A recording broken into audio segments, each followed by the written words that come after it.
Hi, my name is Kelsey and this is Pandora, and we decided to talk to you today about the sea buckthorn berry tree.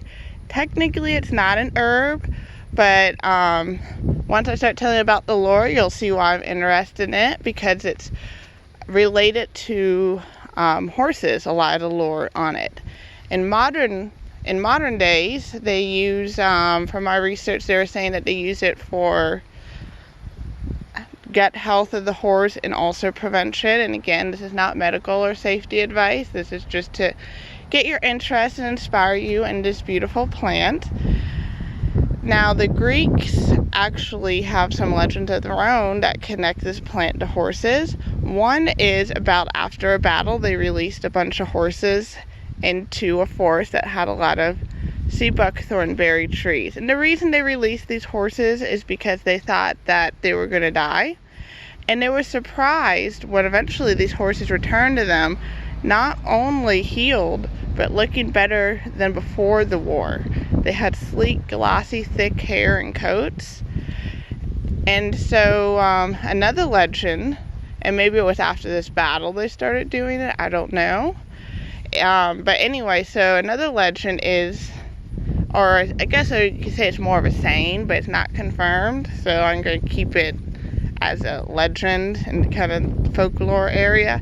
Is they actually use the parts of these plants, the berries and the leaves, to feed to the race horses to make them stronger and faster than their competitors and more athletic for the horses they race.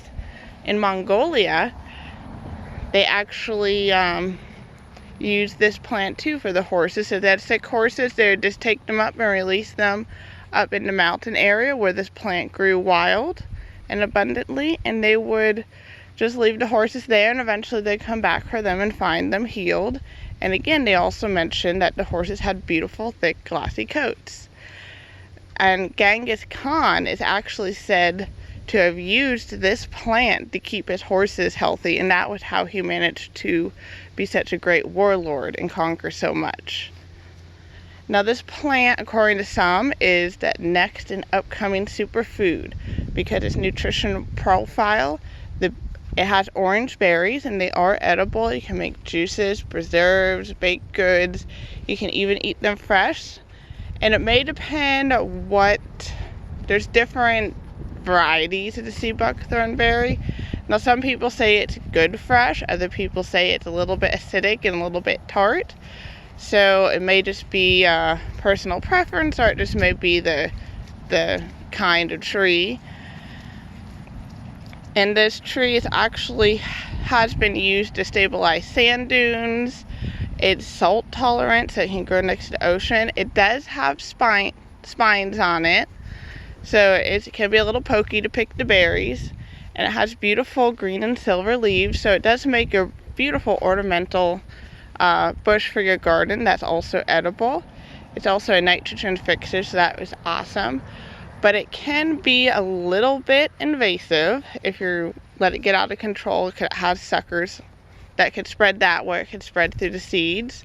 Now, again, when I was doing my research on this, some people say they haven't had an issue with it spreading, and some people say it's horrible, and some people say it is an invasive species. So you also have that side of the coin of it. And one thing I thought was pretty funny is there's one guy, his complaint was if he left the berries on his bush, the birds would get drunk off of them if they fermented.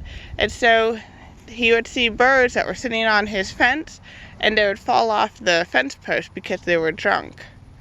So that's that was a interesting complaint. So anyways, that is the sea buckthorn berry tree, and it can grow anywhere from 2 feet to 20 feet. So it depends what variety you have, and I hope you found this interesting.